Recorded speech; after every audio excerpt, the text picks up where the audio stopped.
One monitor and say ahlan wa sahlan bil hadirina ahlan wa sahlan bil hadirina wal hadirati wal muslimina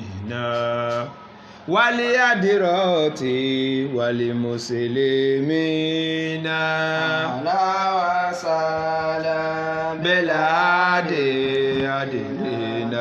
wal hadirati wal muslimina inna nuwaikum jami'a inna nuwaikum jami'a tarhiba sawmi bi sahimina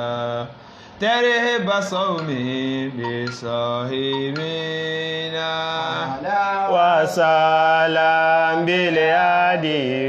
hadirina wal hadirati wal muslimina yajizikum lahu bidawami dawami lahu bidawami dawami ajrani asima bima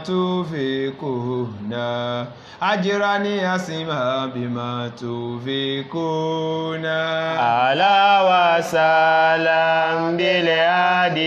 hadirina wal hadirati wal muslimina sahabukum balirujukum bi kombi sahabukum balirujukum bi kombi khayri kasirin kulli amina khayri kasirin kulli amina ala wa salam bil hadirina wal hadirati wal muslimina ala wa salam bil hadirina hadirina ala wa salam bil hadirina hadirina wal hadirati wal muslimina wal hadirati wal muslimina ala wa salam bil hadirina wal hadirati wal muslimina wal hadirati wal muslimina wal hadirati wal muslimina wal hadirati wal muslimina wal hadirati wal muslimina innal hamdalillah na'buduhu wa nasta'inuhu wa nastaghfiruhu wa na'udhu billahi min shururi anfusina wa sayyiati a'malina man yahdihillahu fa huwa al-muhtadi wa man yudlil fala hadiya lahu ashhadu an la ilaha illa Allah wahdahu la sharika lahu wa ashhadu anna muhammadan abduhu wa rasuluhu sallallahu alayhi wa ala alihi wa sahbihi wa ma tabi'a bi ihsan ila yawm la yanfa'u al-mal wala al-banun illa man ata Allah bi qalbin salim amma ba'd a'udhu billahi minash shaitanir rajim bismillahir rahmanir rahim fawailu lil ladina yaktubuna al-kitaba bi aydihim thumma yaquluna hadha min indillah liyastaru bi thamanan qalila wa wailu mimma katabat aydihim wa wailu lahum mimma yaksibun wa qalu la tamassana an-naru illa ayyaman mahduda rabbi isra li sadri wa yassir li amri wahlul 'uqdatan min lisan yafqahu qawlihi mo kí wa ní kíkí tó dáa jùlọ pàápàá jùlọ èyí tí Allah subhanahu wa ta'ala tó pa wá láṣẹ tó ní kí a máa fi kíra wa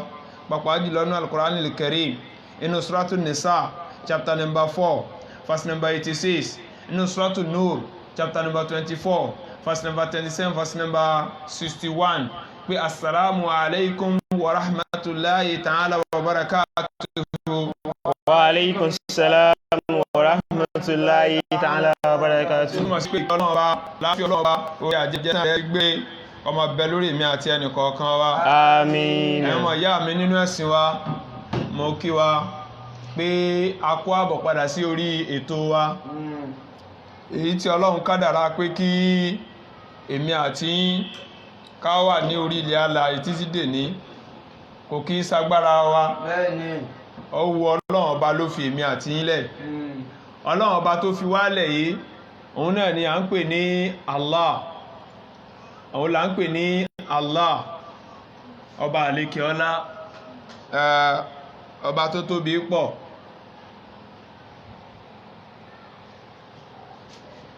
Ọlọ́run ọba yẹn, òun náà ni Rabbu samawati wal ardi wa man baynahuma, ọba sánmà, ilẹ̀ àti ohun tí ń bẹ láàrin àfonífojì àwọn méjèèjì. Ọlọ́run ọba yẹn, òun lọba tí ó rán wa níṣẹ́. Látara àdí ọpẹ́ tí a dá fún, a jẹ́ kí ọmọ yé wa pé iṣẹ́ Ọlọ́run ọba àlékè ọlá, ọ̀ràn yẹn ni láti sọ fún aráyé kí wọ́n gbọ́ kí wọ́n gbà. Ọwọ́ Ọlọ́run ọba nìkan, Allah subhanahu wa ta'ala, ilẹ̀ yìí wà, kìí ṣe ọwọ́ èmi àti ẹnì kọ̀ọ̀kan wa. Tí túmọ̀ sí pé ojúṣe tiwa ní ká sọ̀rọ̀ Ọlọ́run, káwọn èèyàn gbọ́ kí wọ́n gbà. Ọwọ́ Ọlọ́run ọba ní ń bẹ. Àbí Allah subhanahu wa ta'ala gbígbọ́ rẹ̀ mọ́ sí ilé wọ̀. Àmín. Ìfisíṣẹ́ rẹ̀ Ọlọ́run dákun mọ́ sí ilé wọ̀. Àmín. Ẹ mọ̀ ìyá mi nínú ẹ̀sìn wa, tí a bá gbàgbé ètò wa èyí tí a mú wá fún wa ní ìjẹjọ, tí a bẹ̀rẹ̀ iṣẹ́ lórí ẹ̀, tí a pè ní similarities and differences between the Bible and the Quran. In other words, similarities, differences between Quran and the Bible. Èyí tó já sí pé Ọlọ́run ọba àlékè ọlá, òun náà ni ọba tí ó gbé òótọ́ ọ̀rọ̀ kalẹ̀, léyìí tó já sí pé ìbàjẹ́ kan ò lè wọnú ẹ̀. Ìdí ni ẹ tí Ọlọ́run ọba Allah subhanahu wa ta'ala máa fi kíra rẹ̀ lóríṣiríṣi ọ̀nà, tí ò sí ẹ̀dá kan nínú gbogbo àwọn ẹ̀dá tí Ọlọ́run bá dá tó lè fọwọ́ gbáyà ipé ohun tó ń ṣe yìí dandan ó gbọ́dọ̀ jẹ́ ohun tí Ọlọ́run gbà lọ́wọ́ òun, àyàfi kó jẹ́ ohun tí Ọlọ́run ọba àlékè ọlá tó bá pa á láṣẹ pé kó máa ṣe lókù. Eléyìí ló jẹ́ kí àwa lè máa pariwo lọ́sàn àti lóru wípé lẹ́yìn Allah subhanahu wa ta'ala, wallahi kò sí ọ̀nà míì mọ́. Ọlọ́run ọba Allah subhanahu wa ta'ala ọba àlékè ọlá, ó sọ fún wa nínú Al-Qur'an al-Karim, nínú Suratul Baqarah chapter number 2 láti verse number 77 up to 79. Ọlọ́run ọba ní pé awala ya'lamuna anna Allaha ya'lamu ma yusirruna wa ma yu'linun. Wa minhum ummiyuna la ya'lamuna al-kitaba illa amaniyan wa inhum illa yazunnun. Wa waylun lilladhina yaktubuna al-kitaba bi-aydihim thumma yaquluna hadha min indillahi liyashtaru bihi thamanan qalila wa waylun mimma katabat aydihim wa waylun lahum mimma yaksibun. wa qalu la tamassana an-naru illa ayyaman ma'dudat. qul atasumu inda Allahi ahadan falan yukhlifa Allahu ahadan am taquluna ala Allahi ma la ta'lamun. qul man kasaratin sayyi'atin fatibihi khatiyatun فأولئك أصحاب النار هم فيها خالدون. والذين آمنوا وعملوا الصالحات أولئك أصحاب الجنة هم فيها خالدون. nínú Suratul Baqarah chapter number 2 láti verse number 77 up to 81 ahead. wa ma yu'linun. Ọlọ́ni awala ya'lamuna anna Allaha ya'lamu man yusirruna wa man yu'linun. Ṣé ẹ wá mọ̀ ipé Ọlọ́run ọba àlékè ọlá tí í ṣe Allah ọmọ pé ohun tẹ́ ń fi pamọ́ ní kọ̀kọ̀ àti ohun tẹ́ ṣàfihàn rẹ̀. Ṣé ẹ rò pé Ọlọ́run ọba ò mọ̀ ni? Allah awala ya'lamu anna Allah ya'lamu man yusirruna man yulinun ohun tẹ́ pamọ́ nínú iṣẹ́ ọwọ́ yín ohun tẹ́ fi ẹ̀yin ọmọ ẹ̀dẹ́ ènìyàn nínú iṣẹ́ ọwọ́ yín Ọlọ́run ọba mọ̀ wa minhum ummiyun Ọlọ́run ọba láwọn ará bí wa minhum ummiyun níbẹ̀ nù wọn òpè ni wọ́n la ya'lamuna al-kitaba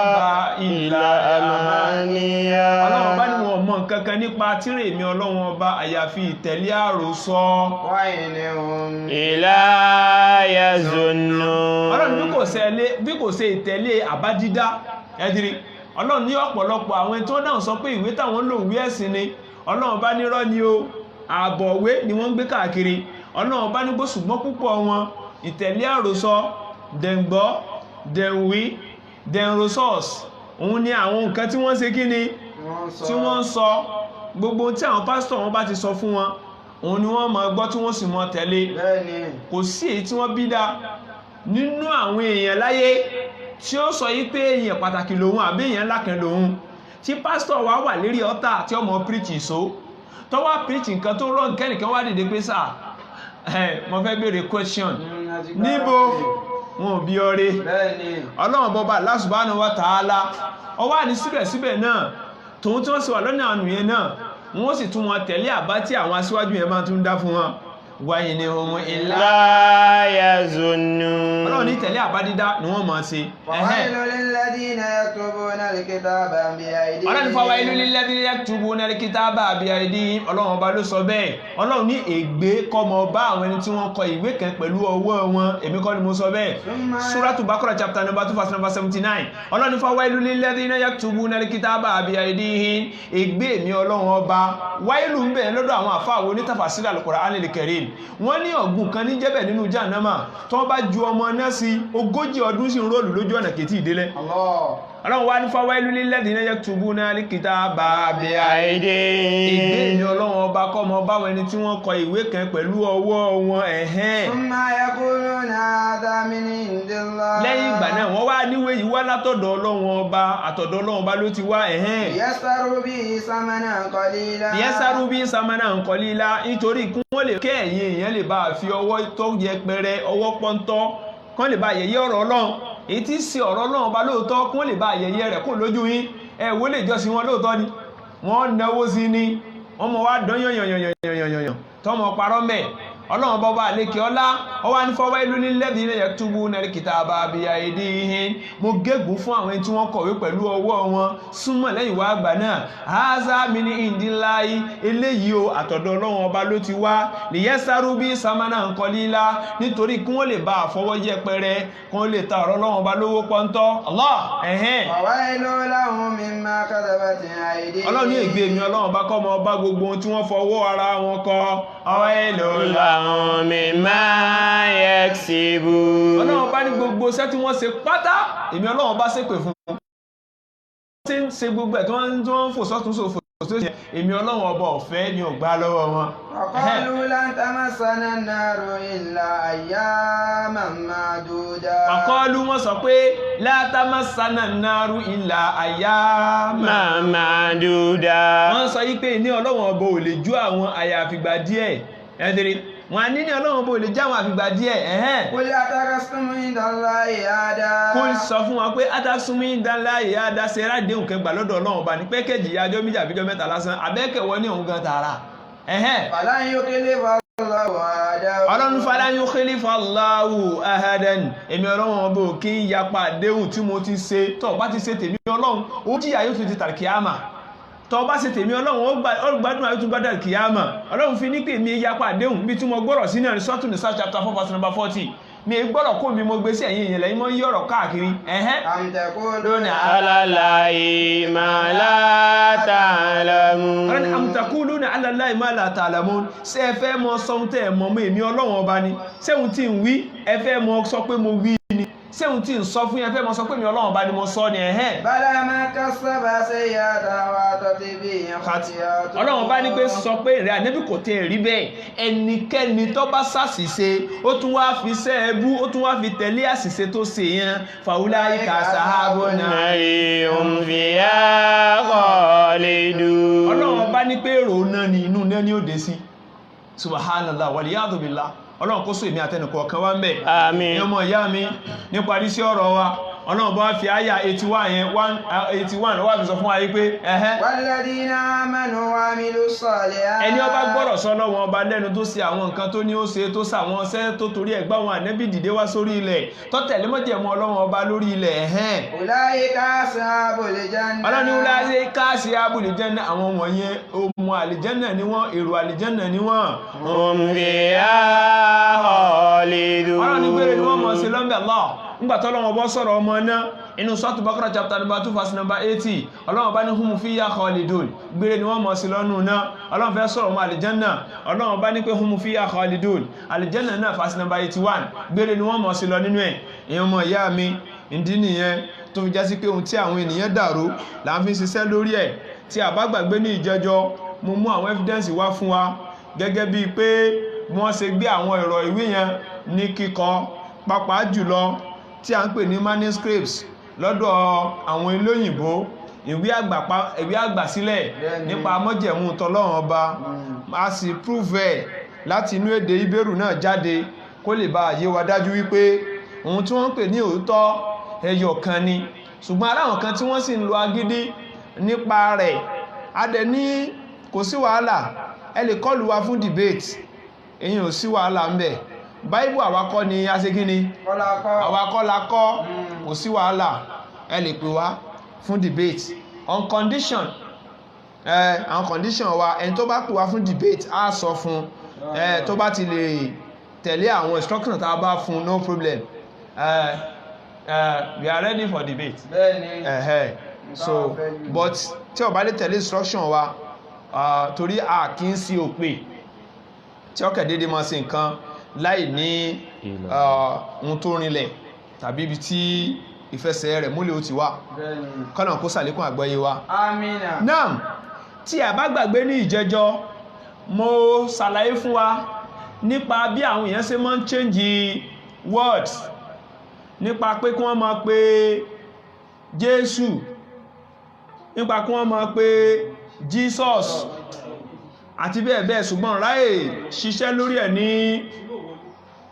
ìjẹjọ́ ìráyè ṣiṣẹ́ lórí ẹ̀ ní ìjẹjọ́ ṣùgbọ́n lè ní pẹ̀lú yọ̀ǹda Ọlọ́run ń ṣiṣẹ́ lórí ẹ̀ inshallah bi quratillah. Ẹ dákun gbogbo apáta ìlọ́lọ́run fún ní làákàyè láti lè fi rí reason iṣẹ́ wa mo fẹ́ kí a máa yanjú ìgbésẹ̀ kẹta ká tó máa bọ́ sínú ìgbésẹ̀ mìíràn àti sọ̀rọ̀ nípa New Testament ẹ̀yin ọmọ ìyá mi olùgbọ́ mi nínú Old Testament tá a mọ̀ sí Hebrew Bible inú ẹ̀ náà la sì wà tí a ń yẹ̀nẹ̀ ní ọ̀rọ̀ lọ́wọ́ ẹ rí i pé mo lè question kan kalẹ̀ níjẹjọ kọ́ yẹn wípé ọdún wo ni lẹ́tà J wọ òde òyìnbó in English language ọdún wo kí ni èjì lẹ́tà J àbáyá tàbá ti rẹ́ni tí yóò sọ fún wa tàbá wá ti rí a sì léyìn náà sílẹ̀ ní question david táàmọ̀ fi pé Jésù ẹmọ̀ ìyá mi tí Jésù gan fi kúrò láyé kọ̀gbọ́n tí wọ́n ń pè ní Jésù rí Ànábì wa Isa alayhi salam tí a bá wo Al-Qur'anil Karim Ọlọ́run dápọ̀ Ànábì wa Isa no less than 25 times inú Suratul Imran Quran chapter number 3 verse number 59 inna masala Isa indallahi kamasali Adam khalaqahu min turab summa qala lahu kun fayakun. ibi tọ́lọ̀ ti ní pé àpèjúre Isa èyí ọmọ Maria wọ́n ní àpèjúre rẹ̀ ó dà gẹ́gẹ́ bí Ànábì wa Adam tàdá látara ìpẹ̀ summa qala lahu kun fayakun akẹ́sọ fún pé kọ́mọ jẹ́yàn sì jẹ́yàn èyí ń rí bẹ́ẹ̀ ṣùgbọ́n nínú Hebrew text kò gbọ́hun tí wọ́n ń pè ní Jésù rí orúkọ rẹ̀ ní Yeshua tàbí ká pè ní Ìsọ̀ ọ Yeshua yìí ẹ máa rí nínú Old Testament mo challenge any pastor láyé mi ò sọ ní Nàìjíríà wà yìí nìkan gbogbo ayé kún ó mú ọ̀nà kan ibi tí New Testament ti gbé Jésù ní Yeshua wọ́n ní ẹyọ kan ìpé méjì o ibi tó ti pè ní Yeshua ọ ìsọ New Testament ṣẹ́nu tó ń pè ní New Testament nígbà bá débẹ̀ ẹ́tẹ̀ mọ̀ pé kò sí ojú Jésù ṣùgbọ́n yìí tí ìdébẹ̀ yẹn so kò lè tí ìjẹ́ sọ details mẹ́ inshallah ọjọ́ tàbá ti wọnú Greek a ní láti ṣe lórí ẹ̀ àti ìlọ́bẹ̀ẹ́ nìsìn àwọn books tí wọ́n kó because Bible divided into two parts the Old Testament and the New Testament májẹ̀mú láéláé àti májẹ̀mú ti sun ọ̀nà méjì Bíbélì pín sí nìyẹn so àwọn ń sọ̀rọ̀ lórí májẹ̀mú láéláé ẹ rí pé mo dáhùn sọ fún wa ní ìjẹjọ́ yí pé 5 book àkọ́kọ́ wọ́n ní Mósè ló ṣe kíni ló kọ Mósè ló kọ Moses mo dẹ̀ sọ àwọn errors tí ó wà ń bẹ̀ wọ́n sọ àwọn errors tó ṣe kíni tó wà ń bẹ̀ ní ìjẹjọ́ yẹn fún wa wípé àwọn ẹni tí wọ́n kọ wọn ò fojú pamọ́ alákọ̀ọ́kọ́ àwọn books kan wà tí ó yẹ pé àwọn Christian scholars àwọn náà ni wọ́n kọ léyìí tí ò sí èméjì mẹ́ tó yẹ pé àwọn fún alára wọn ni wọ́n ṣàlàyé bí ìwé ọwọ́ wọn ti ṣe kíni bó ṣe rí ẹ̀mọ̀ ìyá mi ẹ má bínú sí wa látara bí bóyá bí ojú àwòrán wa ṣe ń ṣe díẹ̀díẹ̀ náà ni ṣọ́ṣọ́ ya tẹ́mùlá òsàlá ìkúrọ̀tìlá kọ́lọ̀n kó gbà fún wa wọ́n rárá bífù bì kan ní jẹjọ yẹn pé ní Genesis chapter 1 verse 1 tí wọ́n ní Bereshit bara Elohim het hat samahim wa het aresh ní àtètèkọ́ṣe ni ọ̀rọ̀ wà. In the beginning God created the heavens and the earth. ẹ̀dìrí látètèkọ́ṣe ni Ọlọ́run dá ọ̀run àti ayé. Mo sọ fún wa pé first chapter first verse yìí kéèyàn bá ṣe study Hebrew dáadáa ẹ máa rí pé mistake wà ńbẹ̀ kése kékeré. Bereshit chapter ni à ń pè ní àgbáyé àtètèkọ́ṣe nìyẹn. Wọ́n dáhùn sọ pé Ọlọ́run dá ọ̀run created ń bẹ̀ yẹn past tense ni nínú Hebrew text náà. Wọ́n ní Elohim mo sì jẹ́ kó yé wa pé wọ́ọ̀dù Elohim im tó wà lẹ́yìn rẹ̀ yẹn plural of God ni plural of God òun ni ṣùgbọ́n wáyé tí wọ́n fi tú sí singular tó ráwọn tó wọ́n tú náà gbà pé Ọlọ́run ọba ọ̀kan ṣoṣo ni wọn ò sì sọ pé Elohim àwọn Ọlọ́run ẹ̀dẹ̀rẹ̀ àwọn Ọlọ́run wọ́n tú sí singular náà wọ́n sì ń tẹ̀síwájú samahim heavens àwọn ọ̀run àwọn sámà àwọn ọ̀run àwọn sámà wọ́n tún yẹn náà bẹ́ẹ̀.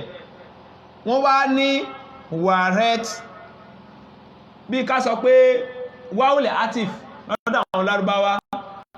lọ́dọ̀ lóyìnbó coordinating conjunction ẹ̀dẹ̀ wọ́n ní waresh bí kí n sọ pé and àti lọ́dọ̀ àwọn Ìbẹ̀rù náà. Wọ́n wá ní haresh ilẹ̀ náà ṣùgbọ́n tí a bá wo word tí a bá wo fásì yìí a rí pé ń ṣàlàyé fún wa nípa pé ẹni tó kọ́kọ́ dá ilé ayé ìmọ̀ ọ̀fẹ́ kí mo fẹ́ ká farabalẹ̀ gbọ́ mi yé ni o ní àtètèkọ́ṣe Ọlọ́run dá ayé Ọlọ́run dá ọ̀run àti ayé ẹ̀dìrí náà ẹ jẹ́ ká gbé làákàyè wa yẹ̀wò ní Genesis chapter 1 verse number 1 yìí. How can the universe have a beginning when the mother science say energy is eternal? Báwo ni ayé ó ṣe fẹ́ mọ bẹ ó ṣe fẹ́ ní ìbẹ̀rẹ̀ nígbà tó pé àwọn onímọ̀ sáyẹ́nsì gangan fún alára wọn kí ni wọ́n sọ wọ́n ní kí ni béèrè ní ọmọ bẹ ẹ̀dìrí báwo ni ó ṣe lẹ́ni tó dá nígbà tí wọ́n ti ní eternal ni gbogbo alamọ̀ tí wọ́n tó ń pè ní eternal béèrè báwo ni ó ṣe ohun tó bá ní bẹ̀rẹ̀ lágbọ́dọ̀ mọ̀ pé ó ṣe kí ni Masha Allah inú Suratul Hadid Quran chapter number 57 kọ́ yẹn ni verse number 3 and 4 Ọlọ́run bá lọ́ba àkọ́kọ́ kò ní bẹ̀rẹ̀ kò sí lópin òun lọ́ba àgbẹ̀yìn nǹkan kò sí nígbẹ̀yìn rẹ̀ ẹ́dìrí ṣùgbọ́n àwọn tí wọ́n kọ fásì yìí àwọn kan lọ́kọ́ yóò ń sáré sọpọ̀ àwọn kan lọ́kọ́ Bereshit bara Elohim hes hat samai eho wares ahet waresh kọwàá dáhùn sọ yí pé ohun ta ní pé ó ní bẹ̀rẹ̀ dídá tí wọ́n dẹ̀ ní kò ní lópin èyàn rò pé Yorùbá mi yẹn ó yé wa dáadáa àwọn èèyàn nísìnyí ẹ jẹ́ ká wà pẹ̀rẹ̀ ẹ̀rìpa ní bẹ̀rẹ̀ bẹ́ẹ̀ ni àbí bẹ́ẹ̀ kọ́ á lópin yes or no bẹ́ẹ̀ náà ni ayé ní bẹ̀rẹ̀ yóò sì ṣe gíní yóò lópin ṣùgbọ́n àwọn kan ní kò ní ṣe gíní kò ní lópin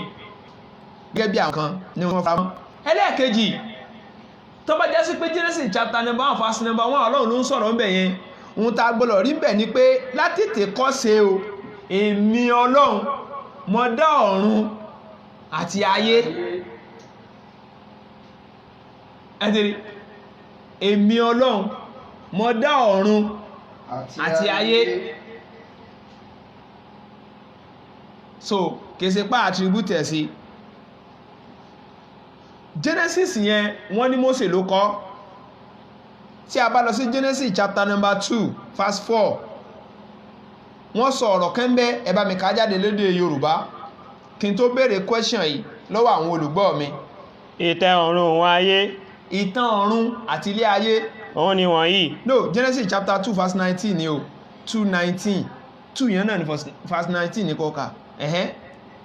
láti inú ilẹ̀. wọ́n ní láti inú ilẹ̀. ni Olúwa Ọlọ́run sì ti dá ẹranko. wọ́n ní láti inú ilẹ̀ lọ́lọ́run ọba ti dá ok 19 mo pè fún ẹ ojú mi ò sù 17 nìyẹn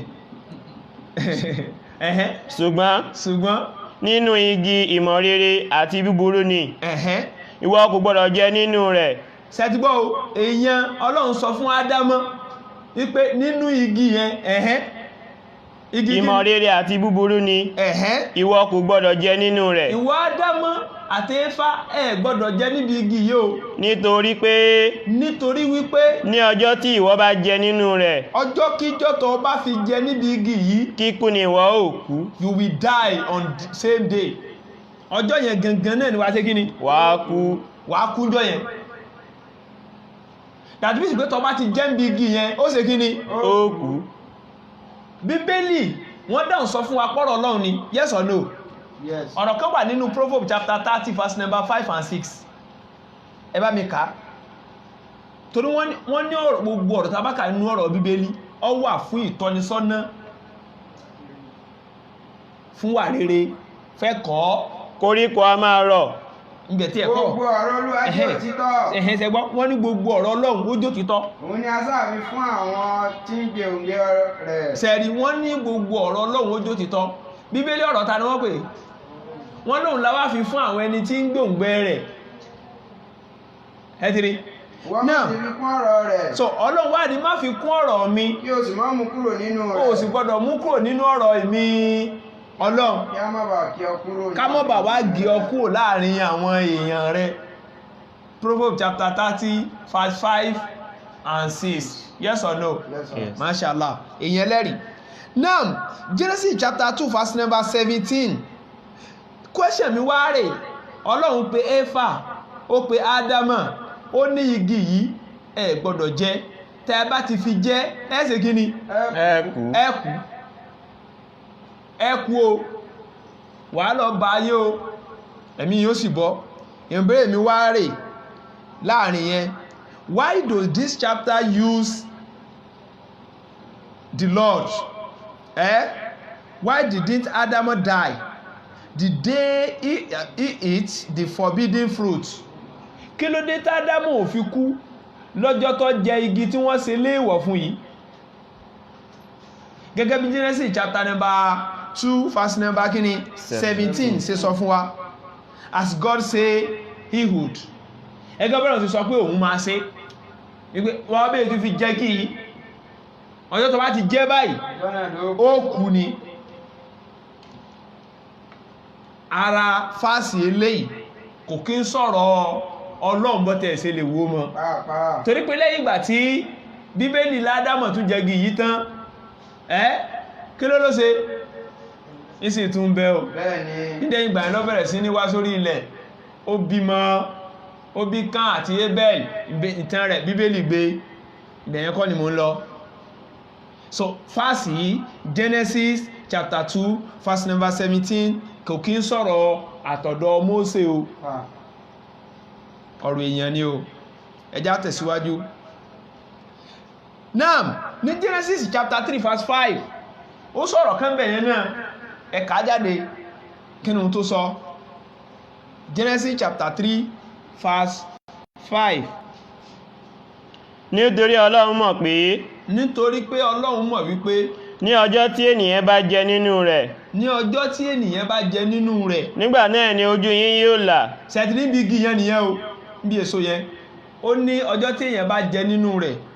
ojú èèyàn wà á lá. ẹ̀yin ó sì dàbí Ọlọ́run. So ẹni bá ti jẹ igi yẹn òun náà wà dà gẹ́gẹ́ bí Ọlọ́run. Can you see? Ọ̀rọ̀ burúkú ìdí tọ́lọ̀ fi ní wà Ádámọ̀ gbọ́dọ̀ débi igi yẹn o. So Ádámọ̀ jẹ́ báyìí àti mísìkí Ádámọ̀ náà di Ọlọ́run ni. Bẹ́ẹ̀ni according to Bible. Ẹ̀rí àyín pé Ádámọ̀ náà ṣe kí ni ó di Ọlọ́run. àyín mísìkí Ádámọ̀ náà di Ọlọ́run kọ́ yẹn látara pé òun náà jẹ èso yẹn. Astaghfirullah kọ́nà ọba kọ́nà kọ́ ṣàánú wa. Àmín. Ṣé ìbéèrè mi wá rè ṣé èyàn máa dà gẹ́gẹ́ bí Ọlọ́run ni àbí èyàn máa di Ọlọ́run lópin ìgbà tí èyàn bá jẹ èso tó ní kéèyàn má jẹ yìí èyí tá Ádámọ̀ jẹ ṣáájú àbí torí ó ti ń ta bá jẹ èso yẹn á dà gẹ́gẹ́ bí Ọlọ́run. Ènìyàn ní èyí kò lè ṣeéṣe fún ṣùgbọ́n ohun gbogbo ni ṣíṣe fún Ọlọ́run. káwá bèèrè wa léèrè fásì Genesis chapter 3 verse 5 kò kí ń sọ̀rọ̀ Ọlọ́run bọ́tẹ̀ ṣe lè wó mọ́ ọ̀rọ̀ èèyàn ni. ẹ̀yin ọmọ ìyá mi ẹ wá jẹ́ kí n súré lọ sí pọ́ìntì kan kí n tó padà wá sínú Genesis tí mò ń lò lọ́wọ́. wọ́n mọ̀ pé ìwé yẹn ní ìwé Àìsáyà ẹ jẹ́ kí n ṣe lẹ́sìn bẹ̀ díẹ̀ já ṣe lẹ́sìn bẹ̀ díẹ̀. Isaiah chapter number 9 verse 6 ẹ̀dìrí Isaiah 9 verse 6 ń bọ̀ ó fẹ́ gbé wá ní o kí o gbà kárí 6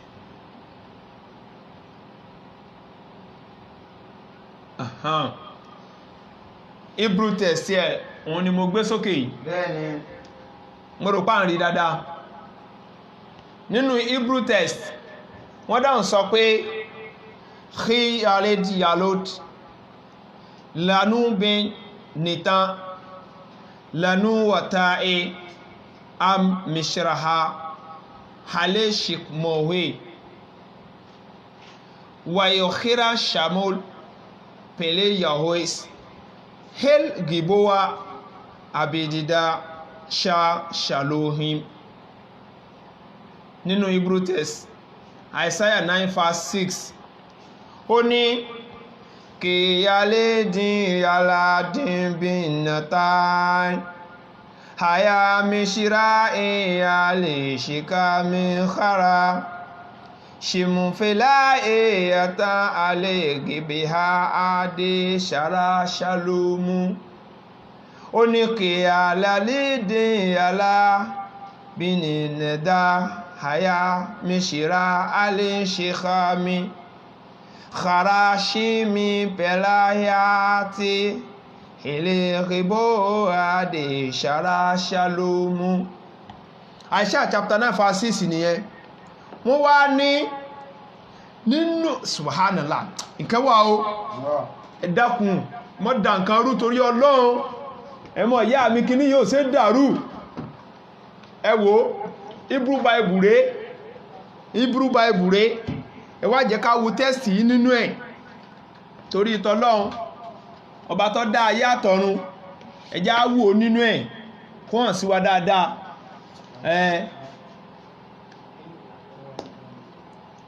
Isaiah 9 verse 6 5 rẹ̀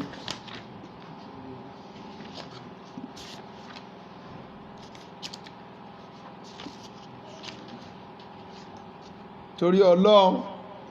ẹjá bẹ̀rù ọjọ́ gbíndẹ̀ alkiyama já bẹ̀rù ọjọ́ tá pàdé nínú sàárè lọ́ kò sí Christian tí ò lo fásì yìí tán torí ìtọ́lọ́run fẹ́sìsì yìí o kò sí ẹni tí èlò tán nínú wọn ẹdìrí kò sẹ́ni tí èlò nínú wọn wọ́n sì mọ́ ń lò láti fi prúfù fún wa yí pé Jésù o ọmọ Ọlọ́run ni àti ìfọ́ Yorùbá rẹ o ṣùgbọ́n ẹ jẹ́ ká kọ́ farabalẹ̀ ṣiṣẹ́ lórí Hebrew text gangan káwo ohun tí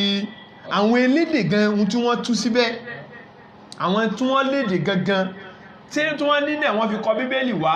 ẹ jẹ́ ká jọ wò bí wọ́n ṣe kíni wọ́n ṣe kọ nǹkan wọn sílẹ̀ Isaiah chapter 9 Hebrew rẹ̀ Hebrew text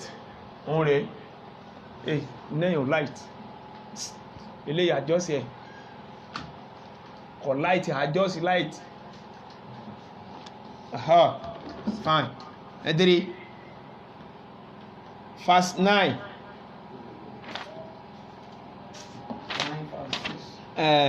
9 verse 6 mo ló tún sá lọ òun rẹ̀ ń bí 9 rẹ̀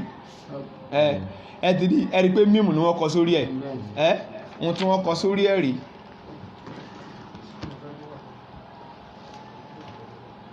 ohun tí wọ́n kọ sórí ẹ̀ hello wo dáadáa wàláì àtúbọ̀tán onírọ́ Ọlọ́run bá ti ń sọ oníkò lè dá wàláì ànídìí ká tẹra wa ohun tó wà lórí Isaiah chapter number 9 chapter 9 yẹn ẹ̀hun tó wọ́n gbé sí wọ́n gbé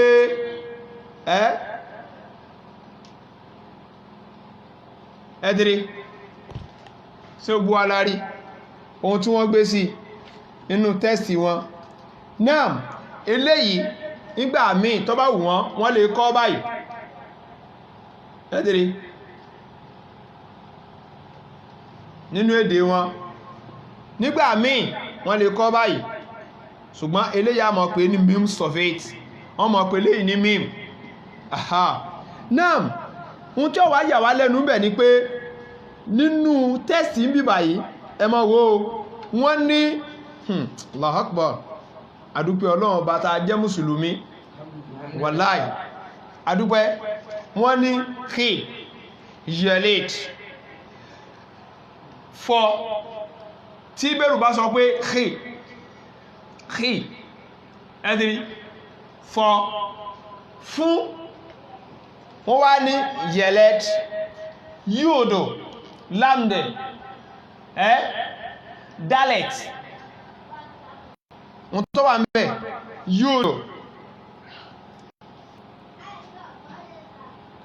yóòdò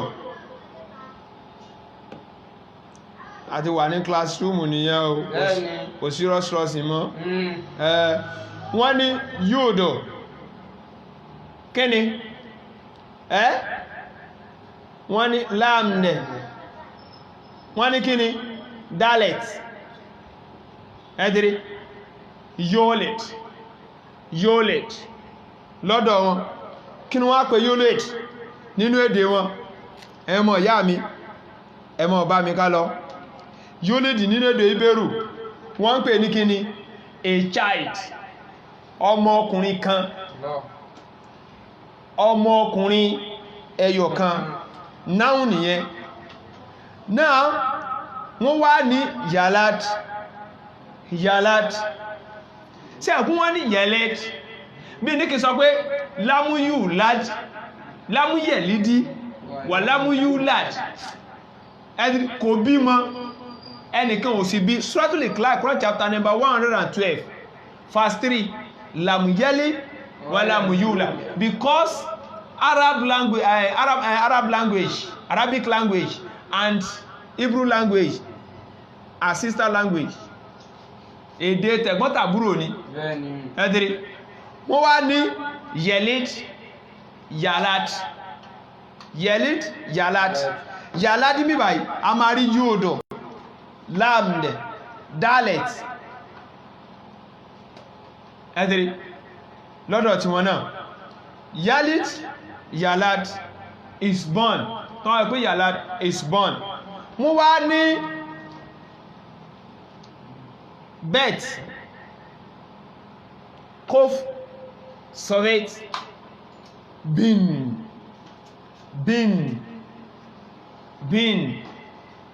tó sọ pé bin kí látú sí a son ẹ̀dìrí ẹ̀dàpọ̀ ẹgbò ìbúrù bí ṣe ń túra wọn papọ̀ mọ́ lágbàwá mọ́ sọ pé lámúyù ládí kò bímọ ládí bẹ̀yẹn ìrìfà sí ọmọ ọkùnrin lọ́dọ̀ wọn bíbà yìí náà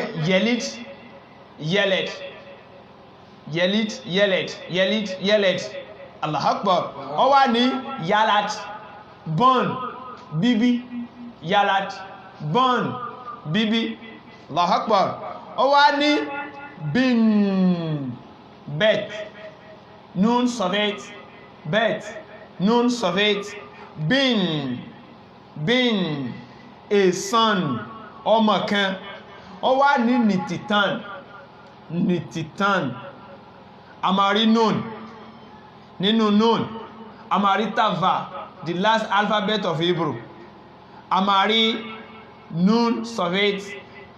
àti yóòdò nititan is giving a son is giving ari lamd ari nun asiri yod unto us ẹ̀dàpọ̀ ẹ̀mọ́ gbọ́ unto us ó wá ní nun tava he yodo and we be masha Allah àlàyé yóò yé o mo ń kọ́kọ́ tún ní word by word ní o síwájú o gbàndábẹ̀ ní word by word mo kọ́kọ́ tún kó lè bá yé wa now ó wá ní he mim sin rich he kí ni wọ́n pè hamishara the government èyàn ìjọba wọ́n ní kí ni ayin lam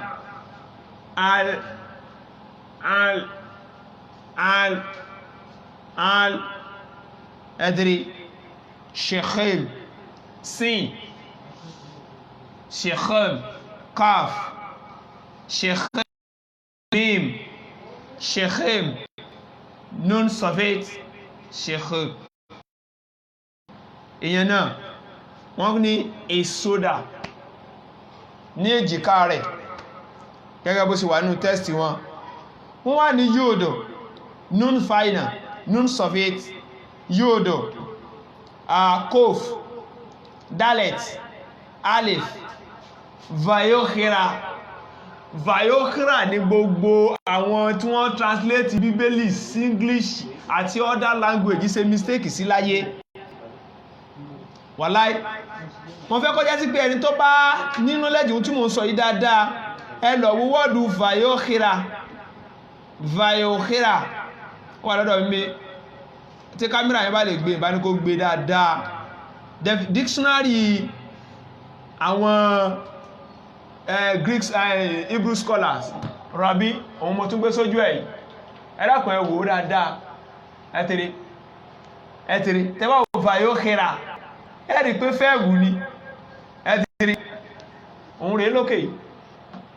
ẹ̀tìrí khara níbi tó ti wárè ìpìlẹ̀ rẹ̀ rí ọwá látara khara kof rech alif ẹ̀tìrí kof rech alif ẹ̀tìrí nǹkan mẹ́ta òun náà ló gbé dó nǹkan mẹ́ta òun ló ṣe kí ni ló gbé dúró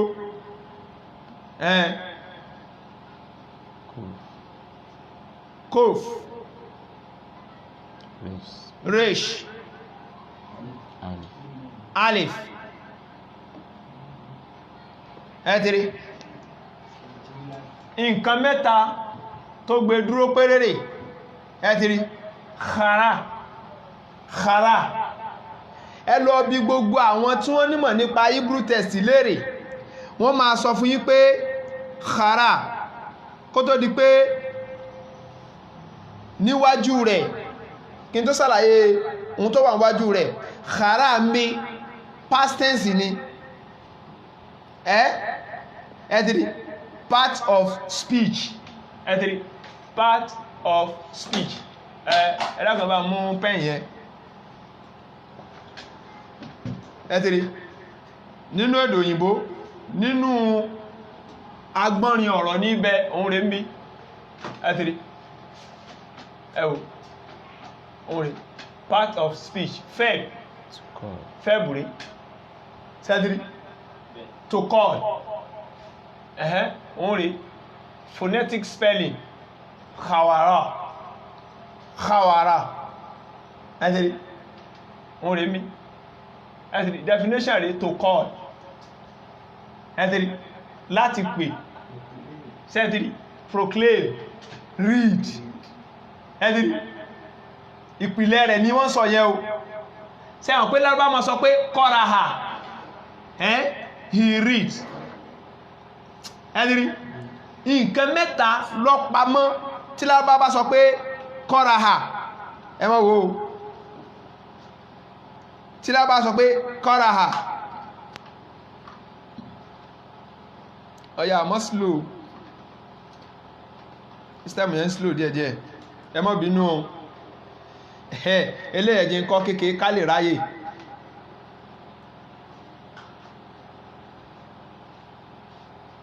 kof resh alif fine khara wọ́n ti dó bẹ́yẹn lọ́dọ̀ lárúbáwá òun náà máa sọ pé kọ́raha ẹ jẹ́ kí n change font ti lárúbáwá yẹn kó lè ẹ̀wọ̀n pàwọn èdè yẹn wọ́n ṣe kìíní síra wọn lárúbáwá máa sọ pé ẹ̀tìrí kọ́raha ẹ̀tìrí lárúbáwá máa sọ pé kọ́raha lárúbáwá rẹ̀ nísàlẹ̀ ẹ̀tìrí àwọn máa sọ pé khara ẹ̀tìrí kíní kẹ máa fẹ́ ká mọ̀ láàrin yìí tí wọ́n bá sọ pé kọ́raha nǹkan mẹ́ta ló ti pamọ́ sí ara ohun tí wọ́n pè ní khara nínú Hebrew text tàbí kọ́raha nínú èdè lárúbáwá tí wọ́n bá sọ pé kọ́raha nínú èdè lárúbáwá khara nínú èdè Ìbérù nǹkan mẹ́ta ló wà ńbẹ̀ àkọ́kọ́ àti rí fáìlì ẹni ó ṣe nǹkan ẹlẹ́ẹ̀kejì àti rí táìmù ẹlẹ́ẹ̀kẹta àti rí mú tá ṣe ẹgẹ́t nígbà kọ́raha lọ́dọ̀ lárúbáwá àwọn mọ̀ sọ pé dọ̀míru mustatir huwa dọ̀míru tó parí tó pamọ́ sára rẹ̀ ní ẹni huwa ẹgẹ́t kí sọ pé kọ́raha ó ti kà ó ti ẹ̀dìrí ó ti kà kàrá ó ti kà ìdí nìyẹn táwọn náà fi ń sọ fún wa nínú definition bí báyìí wípé o ohun tó wà níbi definition yìí ni wípé o khara to call proclaim read ẹ̀tìrí ni wọ́n fi ní fàyòkhíra ẹ̀tìrí o fàyòkhíra nínú èdè wọn ẹ wá wo wọ́ọ̀dù tó wà wájú rẹ̀ yẹn òun wá yẹnjú ọ̀rọ̀ pátápátá kínú tó ń wá wí òun wá ní shemol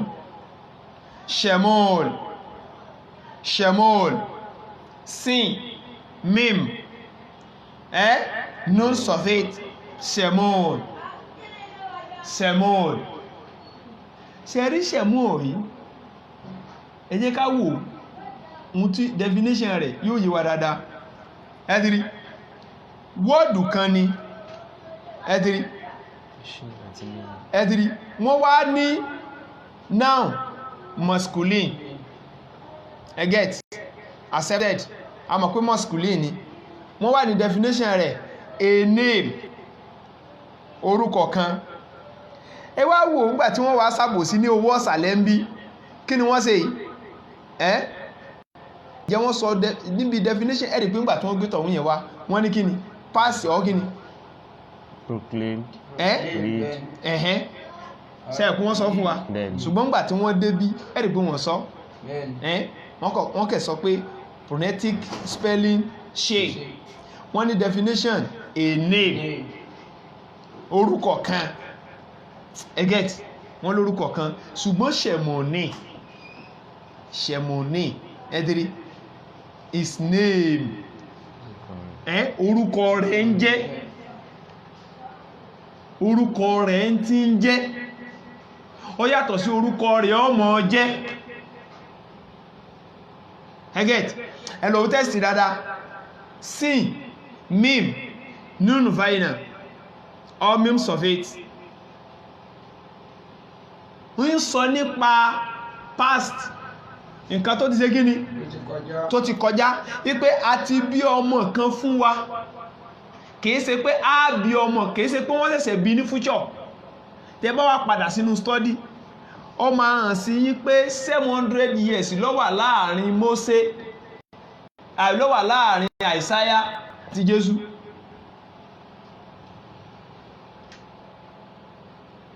ọgọ́rùn méje ọdún ló wà láàrin Àìsáyà àti Jésù déédéé ìgbàtà Àìsáyà ń jẹ́ prophet tánẹ́ sí Israel àwọn Hébérù òun wà ń ṣàlàyé pé a ti bí ọmọ kan fún yín ìjọba Ọlọ́run ọba ó wà ní èjìká rẹ̀ correct translation nìyẹn o kìí ṣe future àtàwọn tí wọ́n sọ àtàwọn tí wọ́n translate rẹ̀ tẹ́bá ṣe ẹwà àwọn tí wọ́n ṣe kíní yìí kò lè bóòdù kún orí ń bẹ̀ yẹn ẹ rí pé wọ́n lo alifu ń bí wọ́n dẹ̀ lo mímù ń bí wọ́n wá lo nun suffix ẹ rí pé wọ́n fún nítumọ̀ wàlá ìsúnmọ́bì láìlẹ̀ sí ẹ mọ̀ wò ó nínú Hebrew gangan tún nìyẹn àwọn táwọn translate rẹ̀ àwọn ọ̀tẹ̀ fún nítumọ̀ kankan kí ni wọ́n kọ síbẹ̀ wọ́n lo arafẹ́ kí ni mo rí tí wọ́n fẹ́ sọ ń bẹ̀ wọ́n lo alif wọ́n lo lam wọ́n lo nun wọ́n dẹ̀ lo nun suffix méjì tí wọ́n lò nìyẹn wọ́n lo lam mo ti dí kíní front yẹ̀ ikú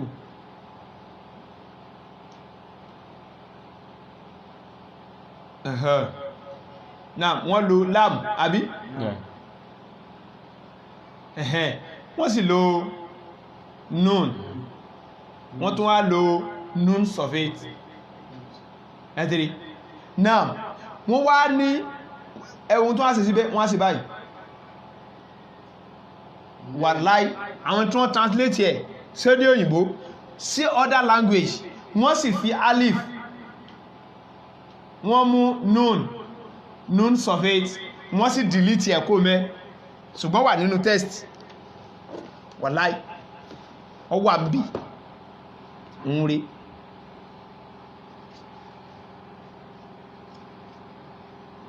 múdà fasis kí ló dé ọwọ́ ẹ̀pọ̀ mo rí sí ìsìlẹ̀ mi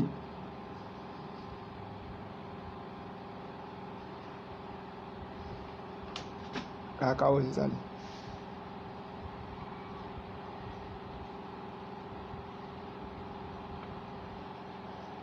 lamd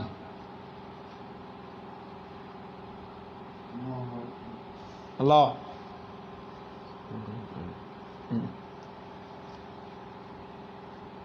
mo fẹ́ wo jáde ní káàfì hàn lójú screen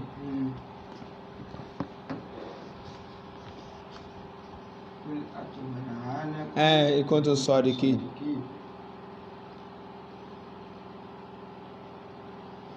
a child is born for us. Òun rè ọlá àpò ogbẹ́ ni ogbẹ́ gan òun rè ń bí ibi tí mo fi kí kan yìí tó gbé rárá bẹ́ẹ̀ ṣá òun rè no òun náà mo ti kọ kalẹ̀ yẹn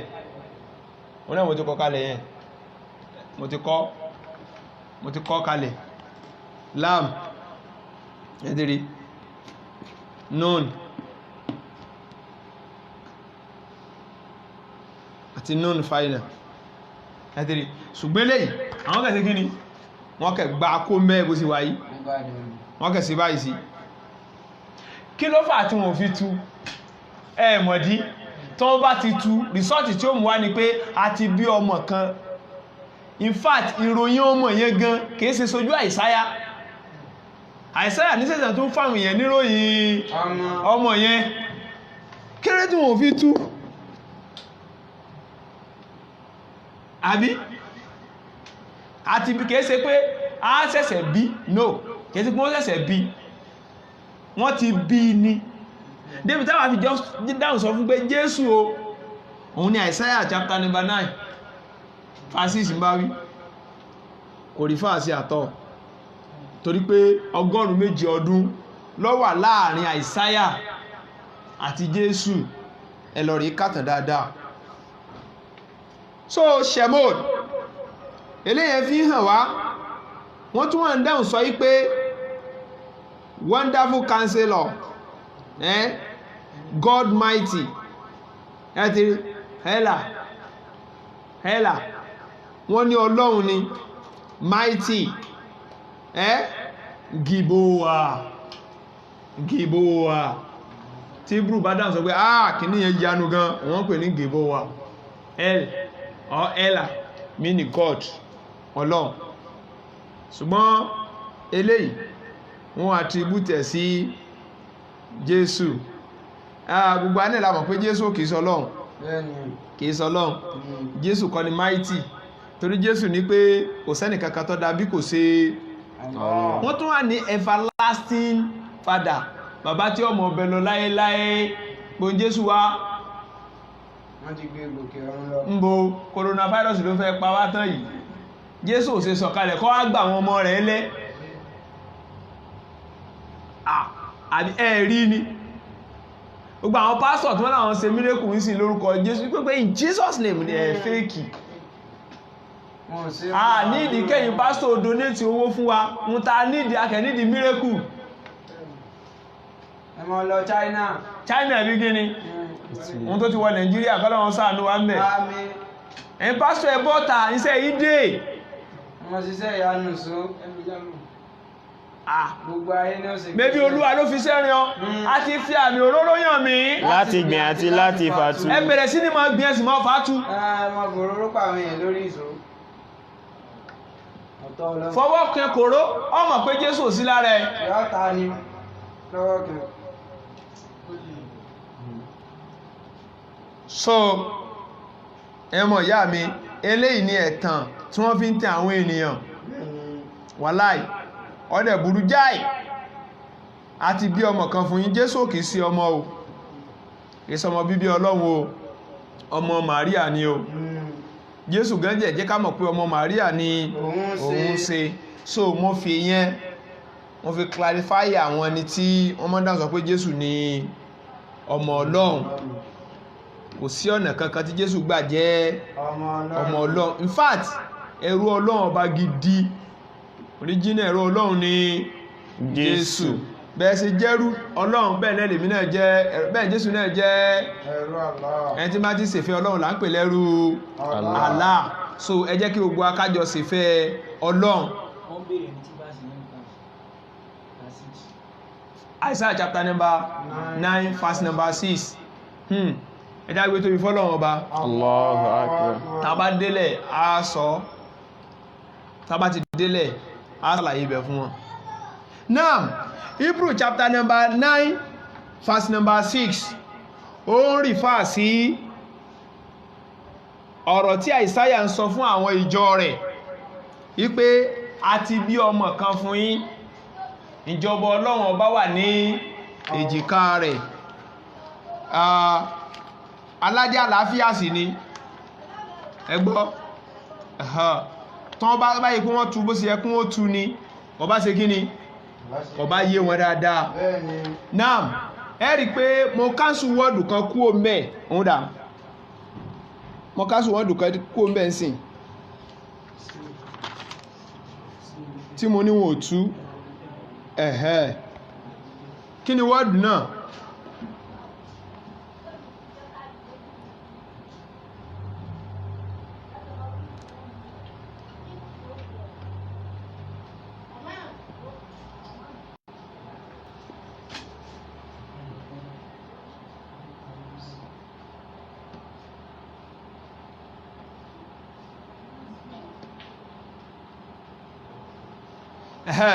kí ni wọ́ọ̀dù náà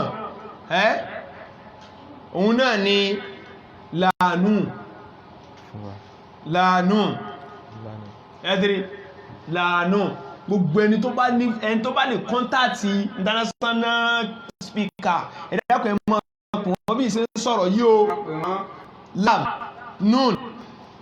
nun sọfẹ́t láàánú ẹ̀dẹ́kùn nínú Isaiah chapter 9 verse 6 kan yẹn náà lam nun sọfẹ́t lẹ́ẹ̀kejì kí ni wọ́n ṣe ìkílẹ̀ tí wọ́n ṣe ẹ̀rì pé wọ́n kẹ̀ dáṣẹ̀ ẹni wọ́n ò ṣe gíní wọ́n ò fún nítumọ̀ torí wọ́n pẹ́ táwọn bá fún nítumọ̀ àṣírí ó ṣe gíní àṣírí ó tú àkọ́kọ́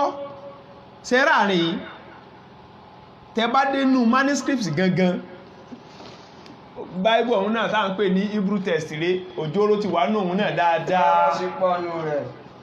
mú ìpèsè ọwọ́ mi ìyàn ní ẹgẹ́t ìdí tí mo fẹ́ kí àwọn èèyàn ẹgbọ́yẹ̀ lè tẹ́ sí Google wọ́tọ̀ bá lè tẹ́ Hebrew